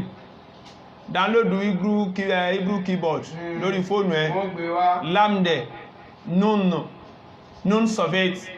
type ẹ̀ sí SDA translator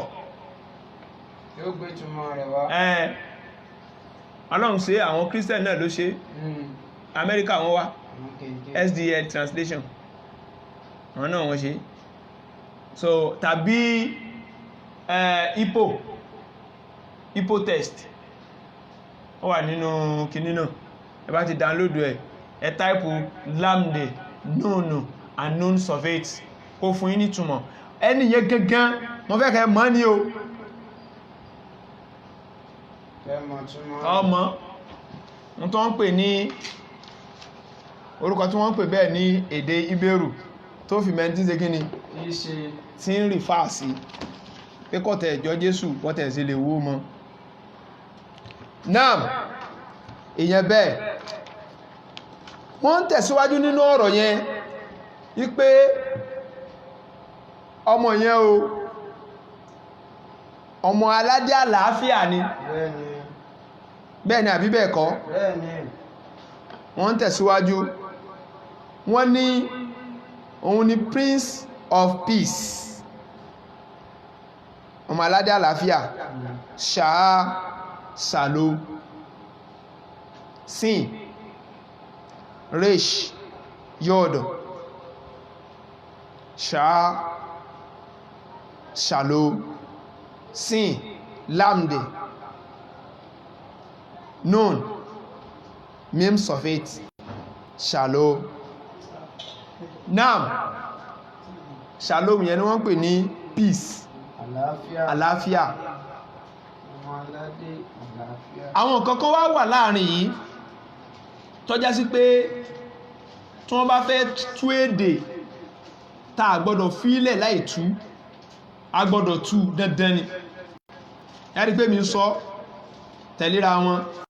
lamde nunu àti nun sọfẹ́t gbogbo àyítẹ́ translate Bible pátá ní wọ́n gbọ́dọ̀ translate àárín yẹn tán bá ti lè translate ẹ̀ àwọn èèyàn ní sọnù mọ́ àwọn èèyàn ní ṣòfò mọ́ torí pé tó bá ti kà tó bá ti gbọ́ kò ní fún ọ ní wàhálà àkọ́kọ́ náà tí ó kọ́kọ́ kílẹ̀ sí wa ni pé ó dáhùn sọ pé a ti bí ọmọ kan fún yín, ó ti hàn pé ọmọ kan ní sẹ́yìn kò yí ṣe sí iwájú tí Àìsáyà ń sọ fún àwọn èèyàn rẹ̀. Question tẹ́ni yìí béèrè yìí tó náà nìkan ti béèrè question lọ́wọ́ àmì ẹ̀nsìn ipé ta ni wà lẹ́ni yẹn a ti question yìí sí ẹnìkẹta ń pè ní Rọ̀bí Yahomiha. Rọ̀bí Yahomiha professor ni gbàtà fi wà ní standard 9 à ń kọ́ Hebrew text lọ́wọ́ ń gbà yẹn. Question yẹn nìkan béèrè ìjọ náà lọ́hùn pé nígbàtí bíbà yìí kò rífàsì sí Jésù, ta ló wá rífàsì sí? Ó ní kí gbogbo wa òun fún wa ní assignment ká lọ ṣiṣẹ́ lórí lamd, nun àti nun surveyed ẹ̀dìrí. Ó ní ta bá ti ṣiṣẹ́ lórí ẹ̀ ká padà wá fún lábọ́ ẹ̀dìrí. Nígbà yẹn a sì wà ní student, ìwọ́n àmọ́ ń wò gbogbo yóò rí ẹ pé ní àbólódò sí ní ọ́ fẹ́ àwọn ẹlòmí. Ṣe rí problem tó ṣẹ̀ ní pé gbogbo Christian tí ń ka Bíbélì ṣe bí Kùránì ṣe wà yẹn, àwọn ẹni tí wọ́n translate ẹ̀ sédè mi nínú èdè tí wọ́n fi translate ẹ̀ wọ́n lè ṣe mistake. Inú Arabic text gangan ẹ lè rí mistake ẹyọ kan bẹ́, ṣùgbọ́n ẹni tí ń translate ẹ̀ sédè mi yóò translate ẹ̀ ní bédè bá ṣe yé sí. Ó lè ṣe mistake níbi ìtumọ̀ tó ń ṣe gíní tí ń fún, ṣùgbọ́n àní sọpọ́lọ̀ ló ṣe mistake yẹn, ẹni tó tù yẹn ló ń ṣe mistake tútú. Àbíbẹ̀ẹ̀kọ́ ni Mr. Black ẹ pè ní Mr. Black, àníta ní orúkọ ta là ń pè ní alif nun surveyed, orúkọ ta ní ọ̀nà méjì ni wọ́n ti mention nínú Isaiah 9:6. Wọ́n ọ̀dẹ̀ tú wọ́n ṣe sẹ́nàrí ta ni wọ́n yẹ ká jùlẹ̀ bẹ́yìn pásítọ̀ kẹ sọ fún wa ní kárí pásítọ̀ tí ó sọ fún wa, wọ́n yẹ kárí pásítọ̀ tí ó lè sọ fún wa. Ha lọ́wọ́ Ọlọ́run kó ṣàánú wa o. Àmínà. Àwọn èèyàn wọ́n ti dá nǹkan rú gan mú àwọn ènìyàn lọ́wọ́.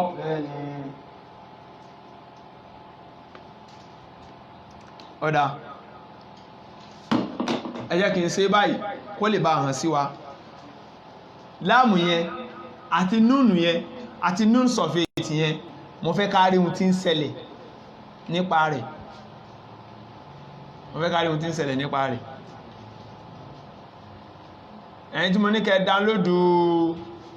wọ́ọ̀dù kìíní ẹ lè dáńlódù ẹ o. Ẹja wà nírọ́ kó lè bá yé.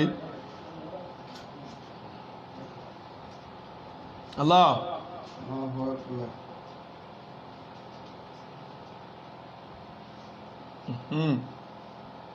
Hi. Now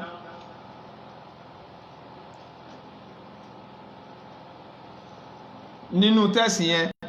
lámdẹ̀ a rí nun, lẹ́yìn nun kí la tún rí nun surveyed.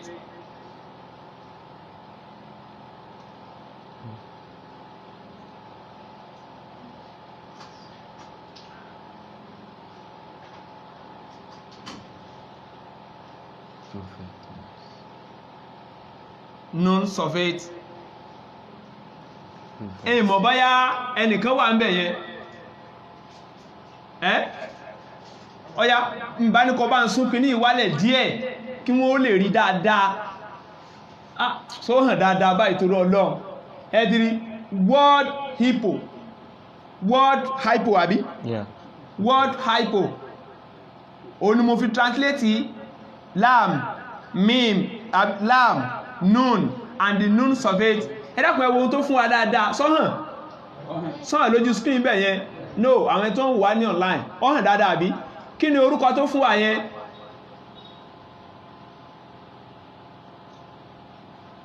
kí ni orúkọ tó fún wa mo fẹ́ káwọn èèyàn ó kà fúnra lára wọn ni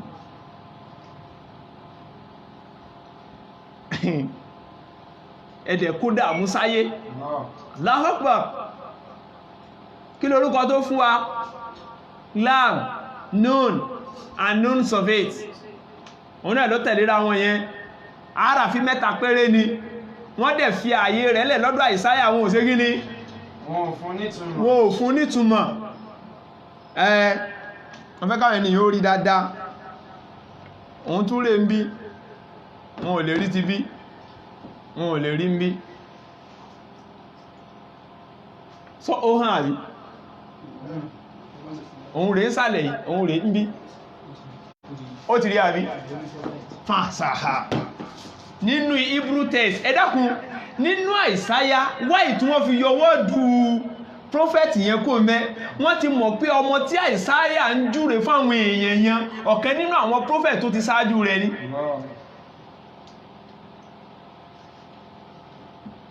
ẹ̀dìrí ọ̀kan nínú àwọn ànẹ́bí Ọlọ́run tó ti ṣe gíní tó ti ṣáájú rẹ̀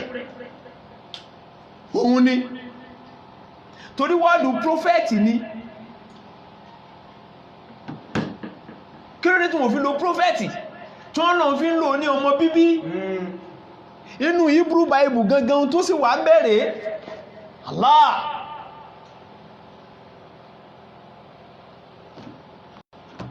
nígbòtí pé tó máa ti ń ká lọ tọ́bí ti lè fi rí wọ́ọ̀dù prophet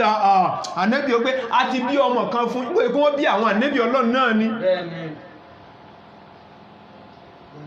àti bí ànẹ́bì kan fún yín o ànẹ́bì yẹn ìjọba Ọlọ́run bá wà léjìká rẹ̀ tàbádàn sọ pé ẹfà lásí dàtí mí sì pé iṣẹ́ ta fún náà iṣẹ́ tí ó mọ̀ sí gíní tí ó mọ̀ ọbẹ̀ lọ ní tó yí se pọ́ sọ́dọ̀ Ọlọ́run náà àwọn ń tẹ̀síwájú láti máa bí rọ̀bí léèrè níjọ́ náà ipé lóòótọ́ àlẹ́ ti ṣe research dáadáa adẹ̀ ti rí pé bíbà yí prophet lórí fàásí ṣùgbọ́n kí ni tí prophet wọ́n láwàá pé fúnra lára rẹ̀ ló dáhùn sọ fún wa pé prophet Mose ni Moses àwọn àbáwọ̀lá sí wá lè pé prophet Moses ó ní tàbá fẹ́ kọ́ dá sí wa lójú ká lọ sínú the book of Exodus chapter number 7 verse number 1 ohun tí mo ń kó tí mi ò kó tí ẹ̀ ní out of context o mo ń kó tí ẹ̀ ní context ẹ bá mi ka Isaiah chapter 7 verse 1 ẹ mọ́ wo Olúwa sì wí fún Mósè pé Ọlọ́run sọ fún ànábì wa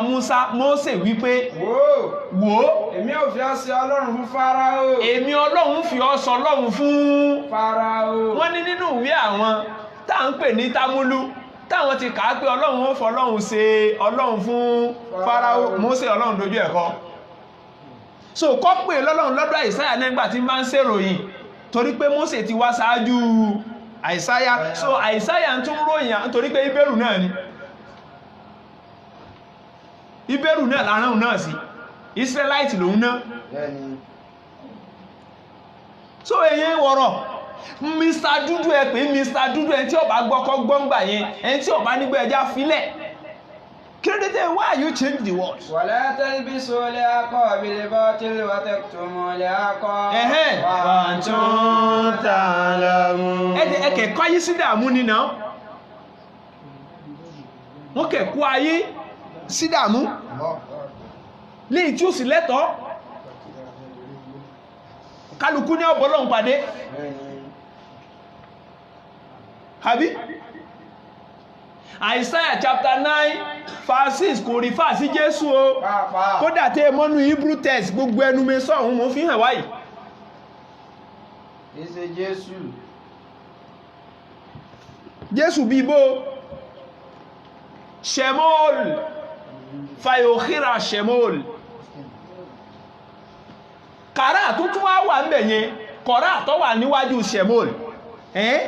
tí mo kọ kalẹ̀ fún wa lẹ́ẹ̀kan kọ̀rá tí mo ní wọ́n pè ní kọ́raha nínú èdè Lárúbáwá náà wọ́n sọ fún wa pé ní yóò tún mọ́ kà fún wa the same thing ni tí Ọlọ́run ṣe fún Ànábì Muhammad náà nínú gáìlì Iraq nínú Quran 96 verse 1 ikra fila amur imperative read proclaim recite kọ́raha kàrá nígbà tí gbogbo àwọn ànábì àfihàn wọn ni pé kí wọ́n kà kọ́ra bẹ̀ yẹn kìí ṣètumọ̀ rẹ̀ gan ni wọ́n tún fún àti translation o Hebrew text nìkan ló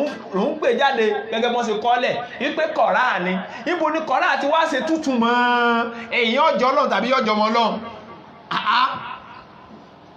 níbo ló ti fẹ́ túmọ̀ rẹ̀ ọ wà mẹ́ báyá kí n tún padà síbẹ̀ word by word Ọlọ́run tí ó dá ìlàlì kìí àmì ẹjá yẹjú ẹ̀mí ń tọ́ wà mẹ́ kófù wà mẹ́ réṣì wà mẹ́ alifu wà mẹ́ kàrá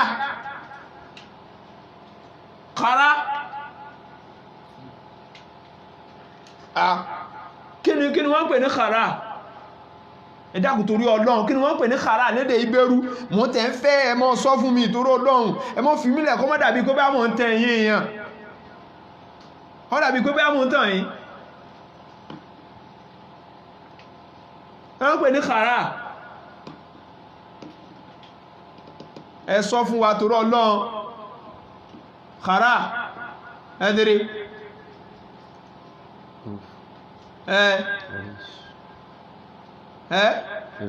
resh alif ẹ̀dìrí kàrá ẹ̀dẹ̀dá isi dàmú ní èdè Lárúbáwá wọn sọ pé tẹ́nìyàn fẹ́ kọ Lárúbáwá ọ̀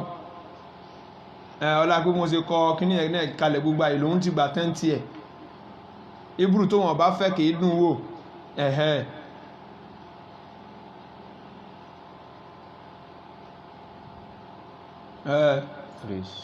resh ẹ̀hẹ́ alif ẹ̀dìrí lọ́dọ̀ Lárúbáwá a máa pè ní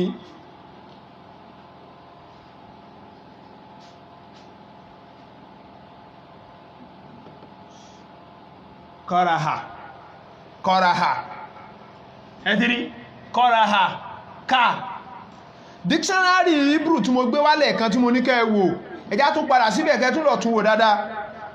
kọ́raha tí mo tún bíbà yílẹ̀ kan kọ́mọ́ bá dàbí pé mo fún lédè mi ẹ̀dìrí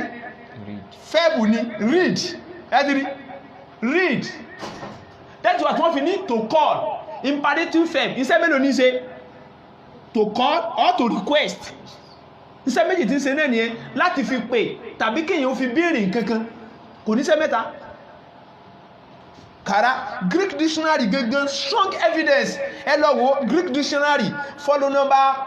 8 láti page number 7181 ẹ bá reference yìí mẹ́ ṣẹ́dìrí iṣẹ́ tí ń ṣe gangan òun rẹ̀ mo tún padà sílẹ̀ ẹ̀dìrí kàrá Q-A-R-A kàrá lọ́dọ̀ Lárúbáwá kọ́ra kàrá kọ́ra ṣe tí yí lẹ̀ ní àbí wọ́n tún àsọ fún wa pé fẹ́ẹ̀bù ni past tense fẹ́ẹ̀bù gangan ní ẹ̀dìrí òun rẹ̀ ẹ̀dìrí fẹ́ẹ̀bù ni ọ̀rọ̀ ṣe bọ́ọ̀dá sí bá fẹ́ tú kọ̀rá sí pé ọmọ kan táàmà pè ní kìní kan ìgbọ́ orí láyé inú Hebrew Bible ibo ẹ̀yin tẹ́ wá translate ẹ̀ sì dáyé sàdánwò torí Ọlọ́run ipò tó ìjẹ́ pé àwọn tàà tó kó síbí ìrà yìí náà aláìmọ̀kan lọ̀pọ̀lọpọ̀ wọn ojú kan wọ́n lò àbí so ẹwà ò Bíbélì Genesis Exodus chapter 7 verse number 1 ó ní Mósè Ọlọ́run ni mo fi ṣe Ọlọ́run fún Fáráò rọ̀bí yẹn wà ń dáhùn sọ fún wa yí pé ní kọ́ntẹ́sì o Mósè ni Àìsáyà ń sọ nípa rẹ̀ fún àwọn ènìyàn nígbà yẹn ipé wọn Ọlọ́run ọba ti fún yín ní òjíṣẹ́ kan wọ́n ti fún yín ní prophet kan prophet ló wà mẹ́ kí ló dé tẹ̀ tún prophet yẹn òun rèé ẹ lọ wo ẹ lè rí gbogbo ẹ̀yin tẹ́ bá wà ní báwo lẹ́ ń pè báwo lẹ́ ń porúkọ rẹ̀ náà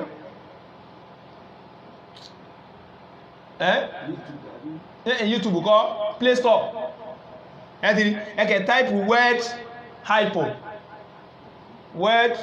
hypo ẹkẹ̀ type ẹ̀ now ṣètúwárí tẹbá fúra sí dáadáa ẹni wọ́n ní prophet us ànábì yẹn o tọ́lọ́hun ti fún yín kọjá yẹn fún gbogbo wa náà ni àìsáyà ti ń sọ̀rọ̀ sí kèé ṣe ọmọ Hébérù sí èsè Israelite ni ṣé Mósè èsè Israelite ni èyàn dojú ọ̀rọ̀ káwọn èèyàn rẹ̀ yìí sì tún sọ fún wọn pé èèyàn wa náà ní ẹniyẹn o kharáàsì ni ó ti kà fún wọn ẹdìrí ó ti kà fún wọn torí pé kàrá àtọ́wà ń bí nǹkan tó ti ṣe kọjá ní pé ànábì yẹn náà ó ti kà fún àwọn èèyàn ẹgbà yẹn náà bí mi Àìsáyà náà sí ń kà fún yín mẹ́sẹ́jì tẹ́mi náà mú wá òun l'Àìsáyà náà mú wá òun lèmi Àìsáyà náà mú dé ìmú nǹkan mi wá Ọlọ́run kan tó mú wá Ọlọ́run kẹrin náà ni èmi náà ṣe kí ni mo mú wá fún yín ẹ̀dẹ̀dà nǹkan rú ẹ̀káyé sádánwò sítẹ́nìkẹ́ máa ń ká àlọ́ tó bá di pé prophet us ànẹ́bì ní sí wa kátẹ̀wá ní yọ́ convince sánẹ́bì náà convince yí pẹ̀ ní dáwọn kó jí sí Ọlọ́run ni tàà ní pé wọ́n ní á fún wa ní ọmọ kan níbo ló wà ńbẹ̀ kí ni Hebrew kí báwo ni Hebrew máa ń pè ọmọ mo jùlẹ̀ ní question báwo làwọn Hébérù ṣe máa ń pè ọmọ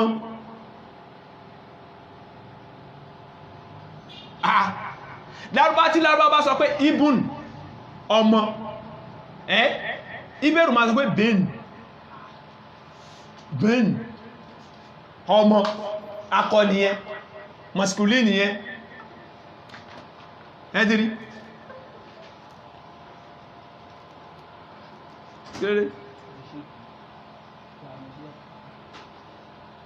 ọmọ adán sọ yí pé ọmọ tí lárúbá bá sọ pé bíntù ọmọ obìnrin Hébérù máa sọ pé bint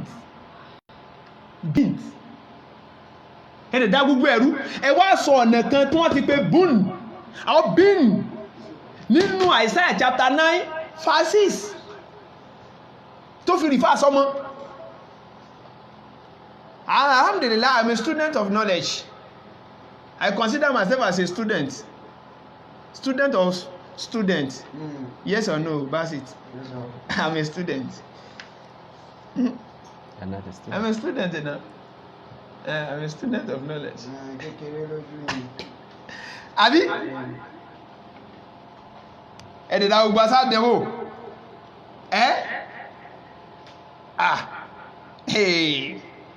Ọ̀gá gan o.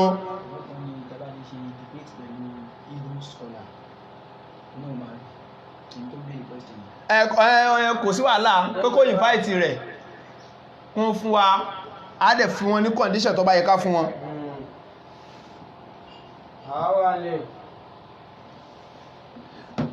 So ẹ̀yin ọmọ ìyá mi ẹ̀yin wo àwọn kan tí wọ́n dàrú kò sí rọ́mbẹ̀ lọ́ka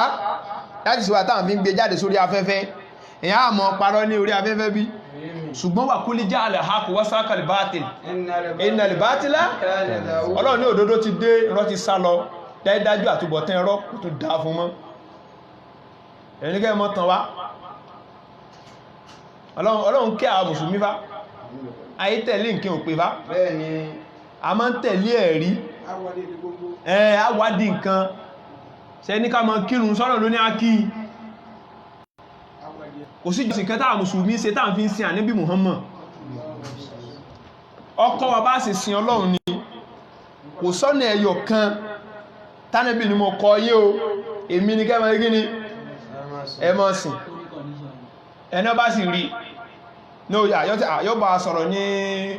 lẹ́yìn ètò ni a ti sẹ́ndì lẹ́tà wá sí mo sì rí nìyẹn so ẹmọ ìyá mi ẹmọ́jà gbàgbé pé kof resh alif khara nínú Lárúbáwá kof rọ alif amsa kọ fatia kọ rọ fatia rọ amsat fatia a kọraha he read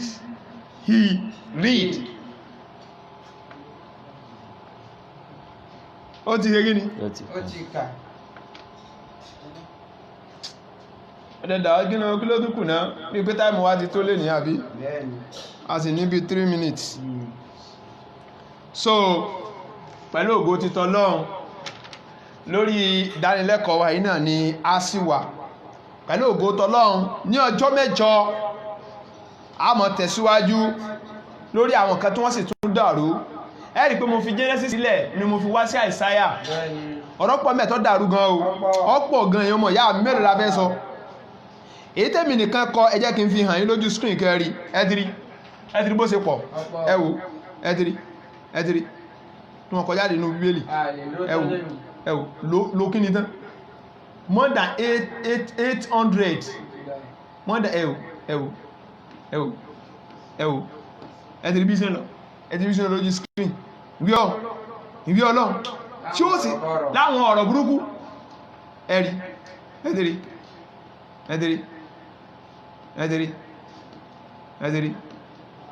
ẹ̀dẹ̀rí ẹwò kan àwọn àdánwò ẹwò first king second king ọpọlọ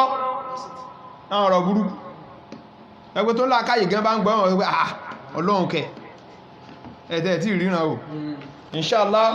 episode yìí ń gbà tí Ọlọ́run bá kádàrá pé kó tó tán ni inshallah àbí Allah subhanahu wa ta'ala kó ṣàlékún àgbọ́yé wa. Amina. Association of Islamic Research and Religion Comparative Dawah Worldwide ọlọ́mọdé ọ̀rẹ́ wa. Amina. ọlọ́mọdé oṣù wa. Amin. Wọ́n náà lo kúkú fún wa lẹ́mìí tá ń lò kìí sagbára wa abẹ́ ni Allah dákùnmọ́dẹ́mi wa dó. Amin. àti ìdérí Greek Bible o àti ìdérí Greek o ọ̀rọ̀ Ìbẹ̀rù là ń sì ń báyìí lọ́ọ́lọ́ báyìí tí Bíbélì sì ti ń laná tó ti ń laná burúkú ni o àwọn tí wọ́n translate ẹ̀ sí other language tí wọ́n ti ṣe yàrá ya mistake ṣe ẹ̀ pé òdè òyìnbó ibẹ̀ ni àwọn tí wọ́n translate Yorùbá Bible ti translate ẹ̀ jáde kìí ṣe pé wọ́n lọ ka Hebrew bí nísìn oníwọ̀fẹ́ translate Yorùbá Quran ọ̀wá gbọ́ Lárúbáwá ọwá lóyìnbó tí wọ́n fi kọ́lẹ̀ ló fi tú kùtùkùtù ló tú náà bẹ́ẹ̀ni ìsọkúsọ ló sọ bẹ́ẹ̀ ìsọkúsọ ọ̀rọ̀ rádaràdá ọ̀rọ̀ burúkú o lè ka tafsir al-Qur'an commentary al-Qur'an o lè ka ìdí rẹ̀ o gbọ́ báwo ló sì fẹ́ gbọ́ yé tàbí ó sọ fún ẹ ohun táwọn kọ sílẹ̀ yẹn bẹ́ẹ̀ gbogbo alẹ́ la mọ̀ pé kò sí translation tó wà accurate 100% kò sí nítorí ẹni tó translate ẹ̀ yẹn ó depend bó ṣe gbọ́ ẹ̀kọ́ yé sí so mistake tẹ́niyàn bá wá ṣe sáwà attribute ẹ̀pọ́lọ́run ló ṣe ní abẹ́ni ó translate ẹ̀ ẹni ó translate ìdí ni ẹ̀ tó já sí pé a need láti wà very very careful ká má tẹ̀lé blind follower ká má jẹ yẹn ká má jẹ blind afọ́jú tí tún fa afọ́jú rìn kọ́nà bá kó sàlékún àgbọ́yé wa Amina. kó sàlékún àdótì wa Amin. Ramadan ń bọ̀ wá Ọlọ́run jẹ́ ó bá pẹ̀lú ìdùnnú Amina. Ọlọ́run jẹ́ ó bá pẹ̀lú ayọ̀ Amin. kò sí ẹni Ọlọ́run kọ orí ibú mọ́ àfẹni tó bá fọwọ́ ara rẹ̀ fá Bẹ́ẹ̀ni. kò sẹ́ni tọ́lọ́run ní dandan ní kò jìyà yàtọ̀ bí kò ṣe pé àgbọ̀n rẹ̀ ni ó lì díẹ̀ dé Níbi ìyá. àwọn ò sọ pé kẹ́ni bọ̀dí gbà Islam Dandan kọ́. títí wa ní káwọ́ sọ fún yín Gbówó ọgbọ́. lánàá mo wà lókè lọ́hùn ní dédé sísítà ti kọ́ yẹn Bẹ́ẹ̀ni. sísítà kẹmọ́ sí gbé machine wá nìyẹn wàláì ohun tá a fi bá sísítà yìí sọ̀rọ̀ bẹ́ẹ̀ ló tó 30 minutes ṣá Tó bẹ́ẹ̀. wàláì ó sì gbà Islam àjọ kí wọ́n gúrùpì lánàá yẹn so ẹwà nú Ọlọ́run bẹ́ẹ̀ ni ẹni tí ò ní gbọ́ yóò kẹ̀mọ́ jiyàn náà bìgẹ́rì èlì kò nímọ̀ o ẹnìkan lòun sọ lórí íńtánẹ́ẹ̀tì nísì pé ipé tóun sí mo lè bá Hebrew scholar ṣe debate ìlú tèmi gbé nígbàtí ń sọ̀rọ̀ fún ọ nísìn mọ́ sọ fún pé àwọn rọ̀bí ta ni wọ́n ń pè ní rọ̀bí Oyé ni. lọ kó wọn wá Tírélà ni ó lo. so òótọ́ ọ̀rọ̀ tá ń bá ń sọ laníkẹ́ ẹ máa gbọ́ Àbẹ́lé. ẹni tá bá bá ṣe debate ọgbọ̀lọ̀ jẹ́ lẹ́kọ̀ọ́ kìí só pé tí ọkẹ̀ wá gbé sí wa nílájí àti gíní so abẹ ẹrú ọmọ Jésù èèyàn gbọ́dọ̀ mọ́ báwọn àbírú ìsáǹgì àti udu àkánga àbáwọn pé èmi ò rí wọn rí lójú báyìí o but mo rí wọn mọ́ ṣe debate pẹ̀lú ustaz ọ̀kan nínú àwọn ustaz táwọn náà jẹ́ comparator yìí ustaz Jami Adegun ọ̀rọ̀ rẹ̀ gan kò tẹ́ ẹjọ́ mọ́tẹni tó gbádùn pàápàá wàláì ṣe kí èmọ́ bá ṣe debate bí ẹni kéyìn bí pé yìí níṣẹ́ tó fẹ́ sí ẹ ò pé ohun ta nídì ló tọ́ fact wọ́n lò 30 minutes èmi náà lò 30 minutes èmi náà lò 15 wọ́n náà lò 15 so kálukú ọ̀fọ̀ ó tọ́ yọ ìdẹ́gbọ́kẹ̀ wọn á gbìnà gbọ́n kẹ̀ kágídí bolẹ̀ bí gẹ́ẹ̀dẹ̀ ẹ̀lì tó nímọ̀ nínú àìsáyà nísìn wọ́ọ̀dù bùn hùmùwà wọ́ọ̀dù bùn kí ni ibẹ̀rù ń pè ní bùn ọmọ bùn dáńbẹ́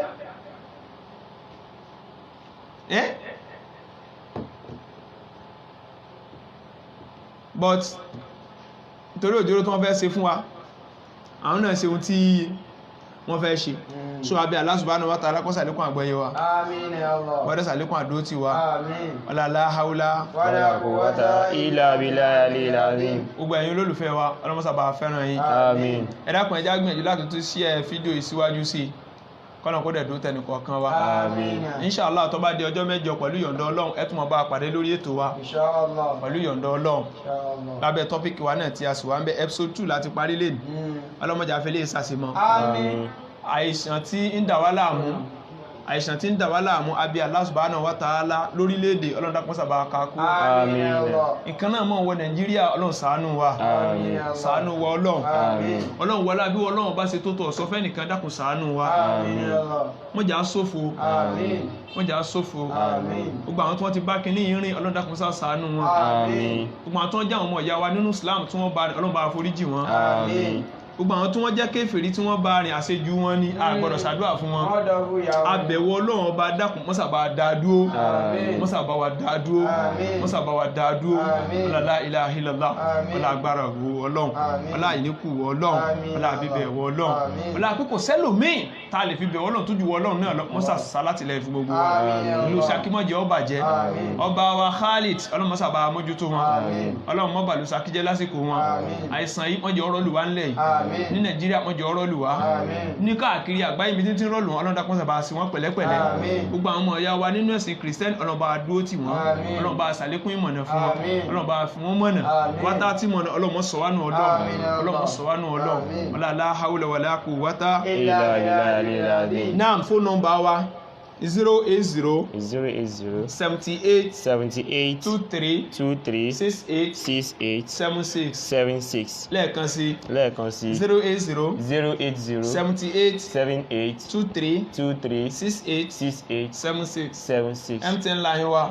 081 081 4727 4727 1708 1708 081 081 4727 4727 1708 170 wa lẹ́yìn ètò ọlọ́run bá kó dúró lẹ́nu ọ̀kan Àmín. subhanakallahumma wa bihamdika ashhadu an la ilaha illa anta astaghfiruka wa atubu ilayk subhana rabbika rabbil izzati amma yasifun wa salamun alal mursalin walhamdulillahi rabbil alamin sallallahu alaihi karim sallallahu alaihi wasallam.